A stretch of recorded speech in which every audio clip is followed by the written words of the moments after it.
A propósito do discurso do senador José Medeiros, gostaria de destacar a importância da manifestação do juiz Sérgio Moro. Em mais uma oportunidade, revelou lucidez, maturidade e responsabilidade, sugerindo àqueles que eventualmente estivessem se preparando para uma manifestação a favor da Operação Lava Jato e do próprio juiz em Curitiba, que não fizessem esta manifestação. E que na quarta-feira deve ocorrer o depoimento do ex-presidente Lula e a tarefa é da Justiça. Deve ficar a ação restrita ao Poder Judiciário na figura do juiz Sérgio Moro. Não há razão para uma mobilização popular nesse dia. Evidentemente, há irresponsabilidade da parte daqueles que tentam mobilizar setores da opinião pública para se manifestarem contra a Operação Lava Jato e o juiz lá em Curitiba, na próxima quarta-feira, numa demonstração de solidariedade ao ex-presidente Lula.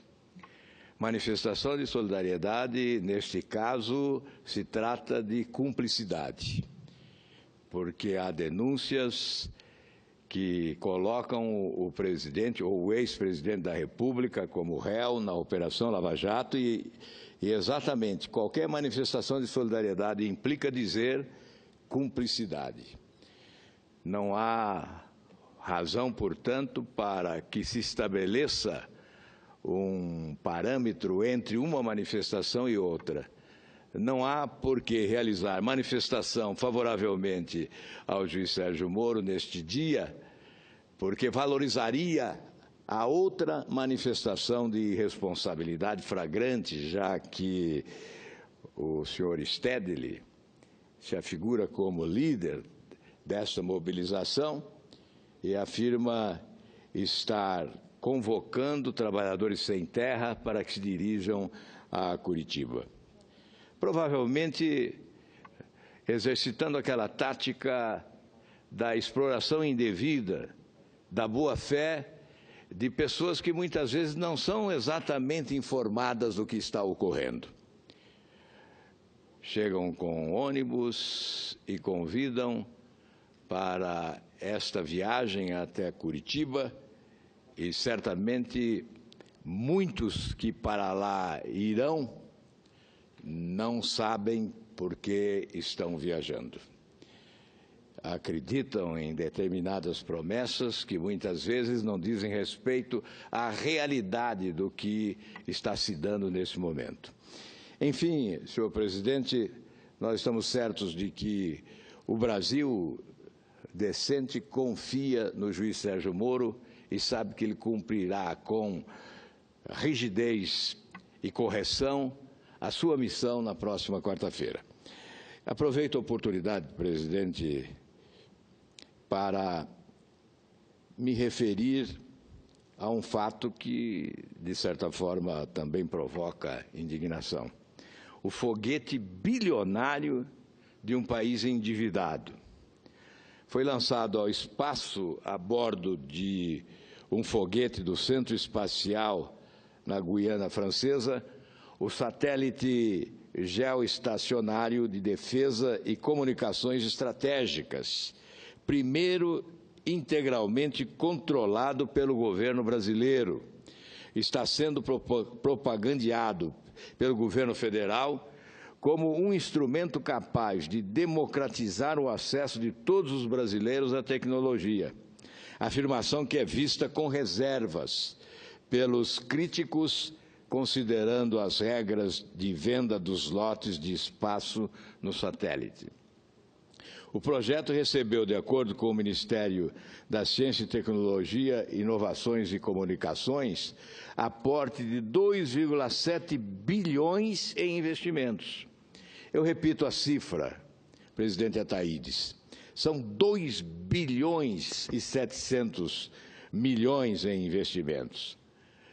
Quando se trava aqui uma batalha para arrumar as contas públicas. Um país endividado, um déficit monumental nas contas públicas, o governo aporta 2 bilhões e 700 milhões. O valor inicialmente previsto era de 720 milhões. Foi corrigido para 1.300 e depois mais 2.700. O satélite que tem capacidade de operação de 18 anos foi construído na França pela empresa Thales Space, que venceu a seleção internacional de fornecedores, organizada pela Visiona Tecnologia Espacial, uma joint venture entre a Telebrás e a Embraer. O lançamento feito pelo foguete Ariane 5, da empresa francesa Ariane Space, e as notícias divulgadas em diversos portais da internet afirmam tratar-se do satélite mais caro do mundo. Um país endividado dando-se ao luxo de investir no satélite mais caro do mundo. Índia e Japão teriam gastado menos da metade para colocar em órbita satélite semelhante. Ao mesmo tempo que é apresentado como caso de sucesso, pode ser também compreendido como fato que consolida a incapacidade do governo brasileiro de ter um programa espacial próprio. Um programa bem estruturado efetivamente requer uma estação de lançamentos e competência técnica para a construção de foguetes e satélites. O Brasil não dispõe dessas competências e acabou de terceirizar o pacote de serviços.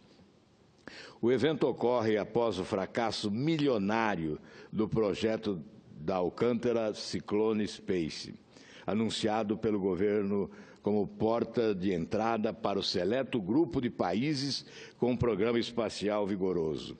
O projeto foi um fracasso e consumiu $500 milhão de recursos públicos sem dar nada como retorno, valor que poderá ser maior caso seja necessária alguma indenização do Estado parceiro à Ucrânia. A base de Alcântara, localizada em posição geográfica privilegiada, visto que os centros de lançamentos estão localizados no hemisfério norte, poderá agora ser alugada aos Estados Unidos. Portanto, mais um fracasso do governo brasileiro. 500 ou $500 milhão, né, investido nesse projeto que fracassou. É o desperdício do dinheiro público como regra no nosso governo. E a alegação da necessidade da reforma da Previdência para colocar a mão grande no bolso dos aposentados brasileiros para tapar os buracos abertos pela incompetência de gestão no nosso país. É o contraste, né? Nós temos que apresentar esses fatos, porque isto leva certamente à reflexão. Temos nós o direito de exigir de trabalhadores aposentados o sacrifício que se quer exigir agora diante desta ação de desperdício do dinheiro público que nós verificamos a cada passo dos nossos governantes?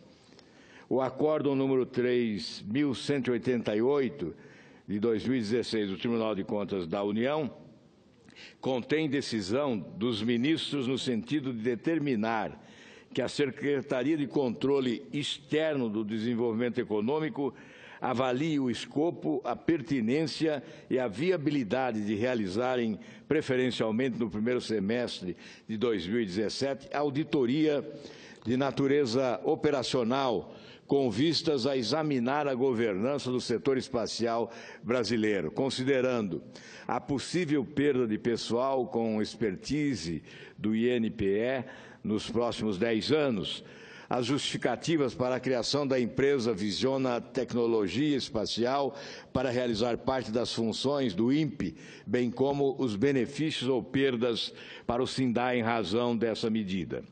Em 2015, eu apresentei requerimento de número 1407 para que o Tribunal de Contas da União realize auditoria minuciosa na aplicação e aproveitamento dos recursos orçamentários alocados para a implantação do sítio de lançamento do foguete Ciclone no centro de lançamento de Alcântara e a participação da União no capital da empresa Alcântara. Desde 9/12/2015, o requerimento está pronto para deliberação do plenário do Senado. E nós estamos em 2017. Efetivamente, estamos demorando muito para exercermos o papel de fiscalizador do governo federal, especialmente no que diz respeito ao adequado investimento dos recursos pagos pelos contribuintes na forma de impostos. Portanto, está na hora do Tribunal de Contas, está na hora não, passou da hora. Nós atrasamos, o Senado atrasou. O Senado não aprovou esse requerimento. Obviamente, é preciso que o Tribunal de Contas faça uma auditoria reveladora. São bilhões, 2,7 bilhões num caso, meio bilhão no outro caso. Então, é preciso que se investigue, que se apure esse superfaturamento. É evidente que o brasileiro fica assustado quando toma conhecimento de cifras elevadas, né, que são investidas pelo governo sem considerar a necessária prioridade. Eu imagino como deve ficar alguém que está numa fila do SUS aguardando tratamento, ou alguém que vê um membro da família falecer por falta de atendimento médico ou hospitalar, já que os recursos são insuficientes, diz o governo. As UPAs estão construídas e fechadas.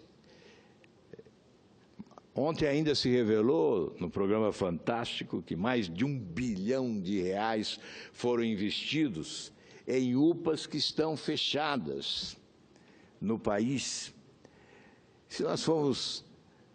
É preciso dizer agora, senadora Thaís, há algum tempo, lá por volta de 2010, nós afirmamos que o governo brasileiro estava preparando uma bomba relógio de efeito retardado que explodiria na economia do país. Pois bem, agora é possível afirmar que o governo está preparando uma bomba relógio de efeito retardado, vem preparando já há anos, né? Não é este governo, os últimos governos, os governos do PT, preparando uma bomba relógio de efeito retardado que vai explodir na área social, especialmente saúde e educação. São hospitais. A senadora Thaís, Vossa Excelência chega à Volta Redonda, por exemplo, do atual prefeito Samuca Silva, e já, ao ingressar na cidade, vê o hospital regional construído. Está lá o prédio. Mas se Vossa Excelência abrir as portas, verá que está vazio. E já há anos, aí as UPAs, enfim, obras realizadas, se necessárias ou não, isso é discutível, dependendo da circunstância e localidade, mas significam essas obras desperdício de recursos porque elas não estão sendo utilizadas. E se vamos para a educação, verificaremos que, para engordar as estatísticas do governo do PT, criaram puxadinhos em universidades, campos avançados de universidades, e nós verificamos e trouxemos a debate em audiência pública na Comissão de Educação, ainda ao tempo do ministro Haddad, que alguns desses puxadinhos no interior do país, eu me lembro, por exemplo, do estado do Pará, estavam lá com containers como salas de aula, com 300 alunos misturados a alunos do ensino fundamental, com aulas lecionadas por professores voluntários, já que os professores não estavam sendo remunerados. Este é o ensino que propuseram ao Brasil para engordar as estatísticas eleitoreiras e afirmarem durante o pleito eleitoral que criaram universidades nesse país. E há outros exemplos, como lá no Paraná, em Foz do Iguaçu, a UNILA, que é uma universidade internacional, com a participação de outros países, que participam apenas formalmente, porque não contribuem com um centavo sequer para a manutenção daquela universidade. Lá está um prédio elefante branco paralisado, a obra inconclusa, superfaturada, e o governo brasileiro gastando com aluguel em imóveis para abrigar alunos de outros países, em boa parte de outros países, com objetivos estranhos, porque, segundo consta, lá se transformou num aparelho ideológico, com doutrinação ideológica. Uma universidade que escapa à realidade do nosso país. Uma universidade que, lastimavelmente, consome recursos significativos e o próprio governo ainda não nos informou o custo de cada aluno daquela universidade, mas o que é concreto é que há lá um aparelho com objetivos ideológicos. E não é esse o objetivo de uma universidade. É por essa razão, senhor presidente, por esse descalabro administrativo, pela incompetência que superou todos os limites na gestão pública do Brasil, é que nós afirmamos, nos últimos anos, prepararam, e esse preparo está presente, uma bomba relógio de efeito retardado que pode explodir, sim, na área social, especialmente educação e saúde. Me concede uma partezinha, pois não, senador Álvaro? Thaís, com prazer. Vossa Excelência sempre traz a essa tribuna temas extremamente importantes de grande relevância. Vossa Excelência hoje traz a essa tribuna a história do foguete milionário.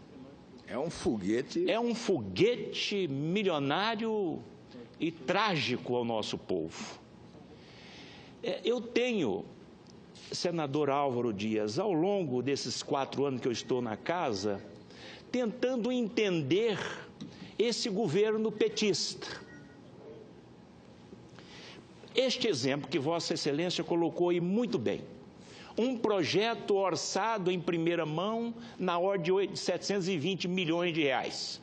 Depois, para 1 bilhão e pouco. E 300. E concluiu-se com 2 bilhões e 700 milhões de reais. Ou seja, o que está errado nisto? É falta de planejamento? Não, não pode ser falta de planejamento, porque foi gasto 4 vezes mais do que o orçado. Então, isso não é falta de planejamento. Porque quando você faz um projeto, há possibilidade de erros no projeto, mas essas possibilidades, esses riscos, para mais ou para menos, tem um percentual, né, que pode girar, inclusive, até em torno de 20%. Agora, 400% a mais, então isto é o que esse senhor Emílio Odebrecht e o pai disse, e também os executivos. Quanto mais superfaturar, quanto mais nós colocarmos aditivos, mais todos nós ganhamos, Então, aqui é um retrato. E eu tenho dito, senador Álvaro Dias, eu tenho o maior respeito por este parlamento, eu tenho o maior respeito por esse parlamento. Mas eu disse e tenho dito sempre que a culpa de tudo isto é do Legislativo também. Porque nós estamos aqui para criar leis boas para o nosso povo e fiscalizar o Executivo. Vossa Excelência acabou de dizer que tem um requerimento de auditoria desde 2015 nessa casa. E esse requerimento ainda não veio para essa mesa para ser julgado. Se esse requerimento tivesse sido aprovado na época que Vossa Excelência deu entrada, quem sabe não teria gasto esses 2,7 bilhões de reais do dinheiro do povo brasileiro. Então, não adianta o Congresso Nacional dar uma de bonzinho, porque nós temos culpa, As coisas aqui, lamentavelmente, eu não poderia estar falando isso da presidência da mesa, eu deveria estar lá embaixo com a parte, mas nós estamos batendo carimbo e devolvendo. Eu não. Eu fui oposição a esse governo petista e Vossa Excelência também não. E eu hoje sou da base do governo do presidente Michel Temer, e eu disse a ele várias vezes que o que mandar para cá que for bom para o país, eu vou aprovar. Caso contrário, eu estou fora. Então, eu acho que está na hora do Legislativo realmente fazer o seu dever de casa. Esse exemplo que Vossa Excelência está dando aqui, deste requerimento de auditoria, que não foi aprovado por essa casa, isto é bater carimbo e falar, gasta 3, 4, 10 bilhões que nós não estamos nem aí para a coisa. Né? Agradeço mais uma vez, senador Álvaro, esse belo discurso. E obrigado pela parte, viu? Muito obrigado, senadora Thaís. Vossa Excelência valoriza o nosso pronunciamento. E eu quero concluir dizendo que não é de hoje que nós afirmamos aqui, há anos, né, que seria possível fazer 3, 4, 5 vezes mais com o mesmo dinheiro o que esse governo fez. Essa é uma realidade. Aliás, se afirmávamos isso há vários anos, hoje a Operação Lava Jato comprova o fato. E a consequência é o que nós estamos assistindo. Essa prática de corrupção aberta, com um sistema de governança promíscuo, que instala o balcão de negócio, escancara as portas da administração pública para a corrupção, é a causa maior do desastre vivido hoje nesse país, com uma dívida monumental que engole as possibilidades do governo de atender setores fundamentais como o da saúde, da educação, do transporte, agricultura, desenvolvimento, enfim. Portanto, senhor presidente, é uma lástima, mas nós precisamos construir a ponte para o futuro desse país. Muito obrigado a Vossa Excelência.